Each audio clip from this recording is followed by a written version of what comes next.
Hello everyone and welcome into Coach Craig Sports. This is the CFL DFS video for week number 9. If you're joining me for the very first time, first of all, welcome in. Second of all, this is how today's video will be structured. We're going through my CFL DFS sheet for week number 9, talking through each relevant player, whether or not I consider them a GPP option, a cash game option, a GPP paydown option, kind of a dart throw, and then kind of whether or not I would be underweight or overweight to the field on each respective player.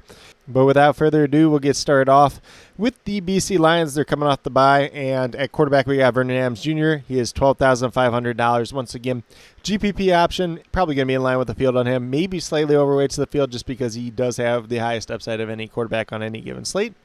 Then at running back we got William Stanback, $8,200 GPP option. Probably going to be slightly underweight to the field on him. You know, there is some upside to be had there, but I still think it's a little bit limited at that at the same time as well. And then we move down to the wide receivers. So we got some pretty big and exciting news as Keon Hatcher will be back this week. He's on the depth chart. Was able to practice in full all week due to that Achilles injury that he was coming off of. And he is technically listed as available. He's on that depth chart, so very excited to see him back. You know, if you really want to roll out GPPs, you can definitely do that. But I'm probably not going to do it the first week back, even though it seems like they did give him ample time to kind of come back. Then the other two wide receivers that we're probably looking at for the most part is going to be Alexander Hollins, $11,300, Justin McInnis, $11,700. Both their GPP options probably going to be in line with the field, maybe slightly underweight to the field on them. And then kind of at the beginning of the week, you know, when we didn't know if Keon Hatcher was going to be back or not, Stanley Berryhill at $2,800, kind of a pay down option if you want to get there, but probably not going to get to him quite as much with Hatcher back this week. Then we move down to that BC Lions defense going against Winnipeg this week, $4,300. GPP option probably just going to be in line with the field on them once again this week. Then we move down to that Winnipeg Blue Bombers team. We got Zach Collaros at quarterback, GPP option, probably going to be in line ultimately on the field with him. Maybe slightly overweight, you know, it just kind of depends on where the ownership ultimately ends up being. I think there is some decent upside to be had there, but it hasn't been the greatest season for him overall to date. Then at running back, we're going to go with Brady Oliveira. I think he's a potential cash game option this week. $9,600, been doing really well as of late, and I'm going to be overweight to the field on him once again. Definitely do like his upside. And then in terms of the wide receivers, it looks like Drew Wolters-Ziske is not going to be active for this game. He did not practice on Tuesday due to a shoulder injury. Was technically listed as questionable. He is not on the depth chart, though. So that is something that is pretty big, pretty notable. So we're mainly going to be looking at Nick Dominski and Ontario Wilson. Nick Dominski, $6,900 GPP option, probably going to be in line with the field on him. And then Ontario Wilson, $5,500. Think he's probably a cash game play at this point in time. Will be overweight to the field on him. He's been seeing a lot of targets as of late. And one other note for them is that Lucky Whitehead was elevated from the practice squad, but he's not listed on DraftKings at this point in time. Then we move down to the Winnipeg Blue Bombers defense. They are $3,700. Not really getting to them this week overall versus the BC Lions. Their defense hasn't been that great so far this season. They are a team over the past couple of years that has really struggled with mobile quarterbacks, which Vernon Adams is one. So I definitely don't like their upside just in general. Then we move down to the Montreal Alouettes. We got Cody Fajardo at quarterback, $9,700. Was able to practice Tuesday and Wednesday due to that hamstring in a limited capacity. Is technically listed as available for this week's game, and he was taken off the 6-game injured list, so we'll have to see what their depth chart looks like. You know, if he's the starter, you can roll him out. GPP is probably still going to be underweight to the field on him this week overall, though, coming off that hamstring injury. Then at running back, we got Walter Fletcher, $8,900. GPP option there, maybe in line with the field on him. He's been really good as a receiving back, but they've been really throwing the ball quite a bit for this Montreal team as of late.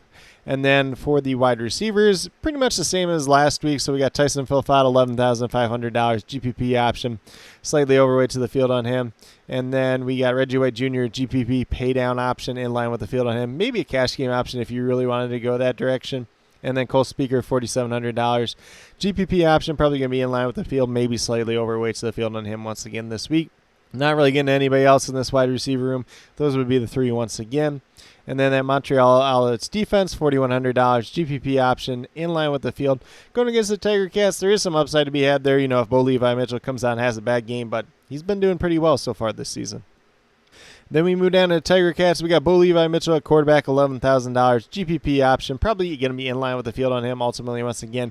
It's kind of hard to know where his ownership is going to be because he's coming off a monster performance last week, but he is going against Montreal, who is arguably the toughest defense overall in the league. So where that all kind of shakes out kind of remains to be seen, but definitely want a little bit of exposure to Bo Levi Mitchell once again since he has had some pretty good upside as of late. Then at running back, we got James Butler, $10,600. GPP option, probably going to be in line with the field, maybe slightly underweight to the field on him. Does have that high-end upside, just hasn't gotten there quite as much so far this season. And then for that wide receiver room, I think it's kind of interesting here. If you want to take shots on Shamar Bridges, if you want to take shots on Tim White, Keandre Smith, you can definitely do that. And same thing with Stephen Dunbar. Stephen Dunbar is probably my favorite at this point in time, $4,400. Do like that price tag. Luther is kind of a GPP paydown option at $3,100 if you really want to get there. He's been pretty solid. But the distribution of targets has really been a little bit more spread out in recent weeks for this team overall. And then we got Brendan O'Leary Orange. Was able to practice in full on Tuesday, limited on Wednesday due to the hamstring injury, but technically is listed as doubtful once again for this week. And then I have for the Tiger Cats defense kind of a paydown option there, maybe in line with the field.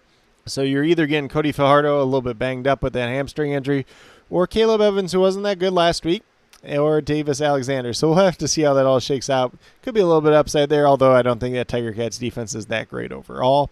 And then we move down to the Edmonton Elks.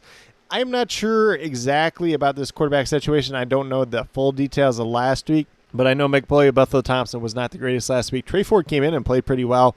There's a new head coach in town. Wouldn't be surprised if they go to Trey Ford, but we're going to ultimately be looking at the depth chart to kind of see what that looks like. Unfortunately, we will not have that before lock. We'll have it the day after lock, which is just kind of unfortunate overall. But, if you really want to get to one of these two quarterbacks, then you could do it a little bit more risk than there would be on other weeks, though. And at running back, Kevin Brown is at $5,700, was limited on Wednesday due to shoulder injury. Not really too interested in him overall, though. Javon Leake, if Kevin Brown's out, he's going to look a lot better as a paydown option. Probably going to be overweight to the field in that situation, but at this point in time, kind of in line with the field. Operating as the returner, getting some running back carries, running back opportunities out of the backfield as well. And then for the wide receivers, pretty much the same thing, I think, as we seen last week. Curly Giddens Jr., Eugene Lewis, and Hergy Mal, kind of all GPP options, probably going to be in line with the field on all three of them. Kind of mix and matching some exposure there. I will say, if Trey Ford's the starter at quarterback, maybe we get to a little bit of Dylan Mitchell then, just because it seemed like Trey Ford kind of liked him last season. And then Arkell Smith, the other wide receiver, was limited on Wednesday due to a chest injury, so we'll see if he's able to go this week or not.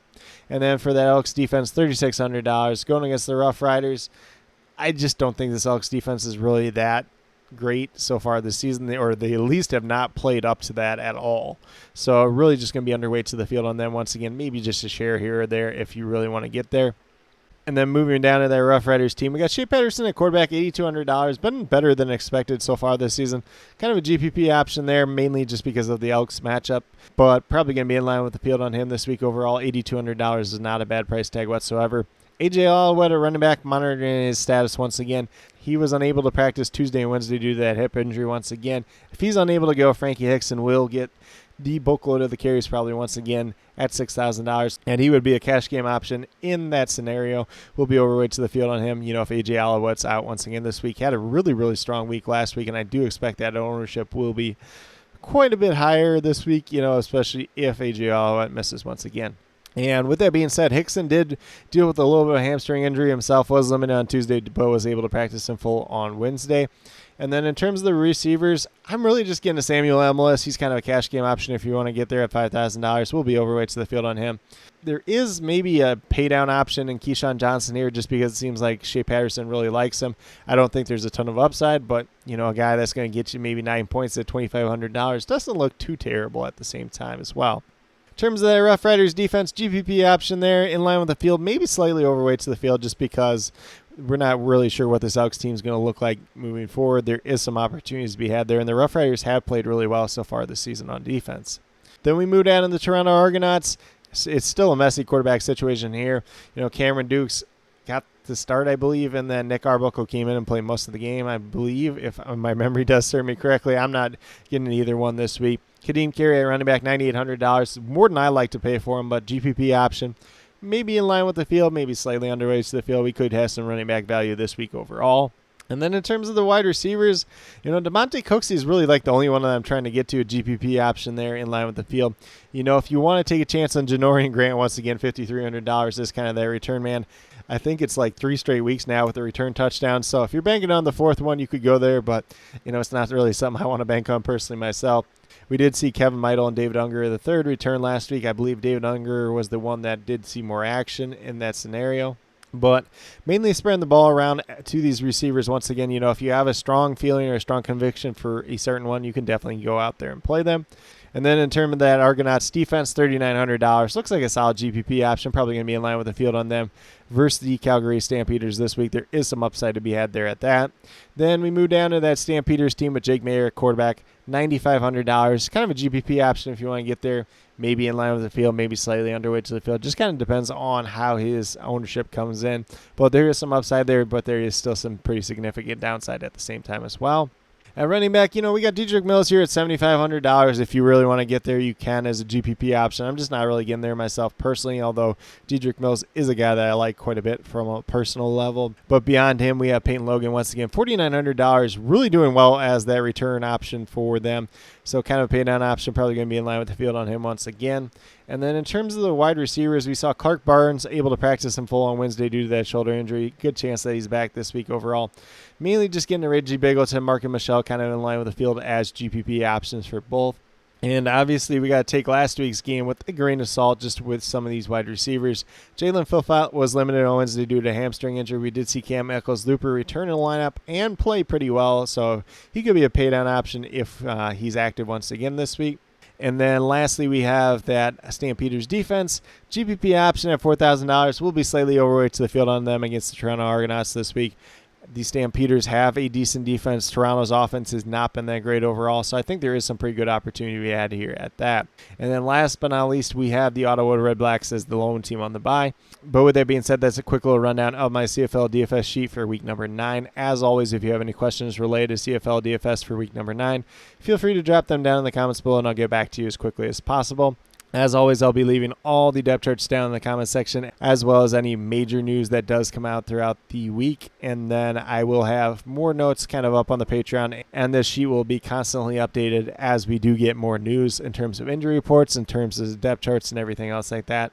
So definitely be sure to check it out over there. If you're not already subscribed to the Patreon, it's a very small monthly donation. You get access to this, obviously, once a week for CFL DFS. If you're into MLB DFS at all, you get daily MLB DFS notes Monday through Friday as well. But with that being said, if you are brand new to my channel, checking it out for the very first time, or have yet to subscribe, please consider doing so. Definitely would appreciate it. It helps to build the community that we're trying to build here at Coach Craig Sports, which is one that's truly for you, the viewers, helping you with your DFS. Right now, we have MLB DFS in terms of the core pick videos Monday through Friday, and then I do have this CFL DFS video coming out once a week, typically on Wednesdays. That's this video. And then last but not least, if you're interested in prop betting, if you're interested in sports betting whatsoever, be sure to check out the links and promo codes down in the description below for BetUS, Prize Picks, and Parlay Play. If you are a brand new user to any one of those three sites, when you sign up, make an initial deposit, you will get a first match deposit bonus. For Prize Picks and Parlay Play, it's 100% match up to $100. And then for BetUS, it's 125% match up to $2,500, and that's on your first 3 total deposits in aggregate. So some pretty great opportunities to be had out there. If you have any other additional questions related to that whatsoever, feel free to reach out to me, whether it's down in the comments section or on Twitter at Coach Craig Sport, and be more than happy to help you with that journey as well. But with that being said, that's all that I truly have for this week's video. Definitely do appreciate each and every one of you tuning in.